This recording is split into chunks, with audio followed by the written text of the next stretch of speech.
Pleurer les morts, quelle perte de temps, c'est une pratique complètement absurde. On peut repousser la mort, la contourner, l'habiller de signification, ça reste la mort. Vous connaissez le sens de la vie, monsieur? Elle n'en a pas. Hein? Réfléchis, petit. La vie ne peut avoir de sens que si elle est éternelle. La vie n'a de sens que si elle est éternelle.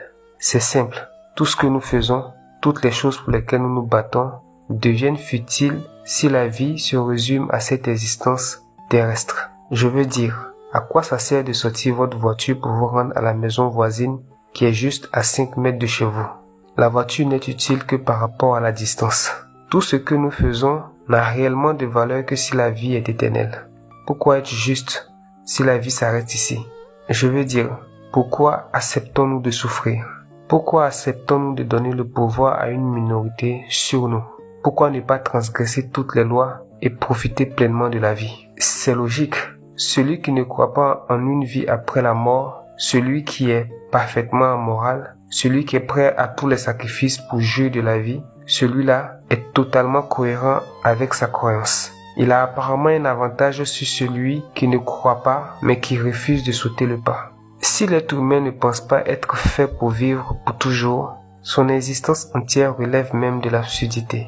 Impossible de comprendre pourquoi il bâtit une cité, s'amasse des trésors et planifie pour l'avenir. Le travail, les richesses et les réalisations humaines perdent leur sens ultime face à la mort. Ecclésiaste 2, versets 17 à 18. Et j'ai haï la vie, car ce qui se fait sous le soleil m'a déplu, car tout est vanité et poursuite du vent. Et j'ai haï tout le travail que j'ai fait sous le soleil, et dont je dois laisser la jouissance à l'homme qui me succédera. Maintenant, n'allons pas vite en besogne. Je ne dis pas que cette vie n'a pas de sens du tout. Je dis simplement que c'est la fin qui donne un sens à tout ce qui a précédé. Dans un roman, il y a telle intrigue et telle intrigue qu'on ne comprend pas. Puis arrive le dénouement et tout prend son sens. De même dans un puzzle, chaque pièce prise individuellement ne veut rien dire. Mais une fois les pièces assemblées, tout prend sens. Vous avez trimé des jours pour connaître l'alphabet, faire des phrases correctes et savoir lire.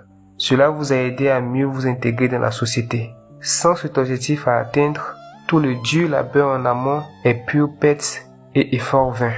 Donc, cette vie n'aura de sens pour vous que par rapport à la fin que vous lui attribuez. Blaise Pascal a dit, il n'y a donc de bien dans cette vie que dans l'espérance d'une autre. Réfléchissez et jugez vous-même. La vie a-t-elle un sens si tout s'éteignait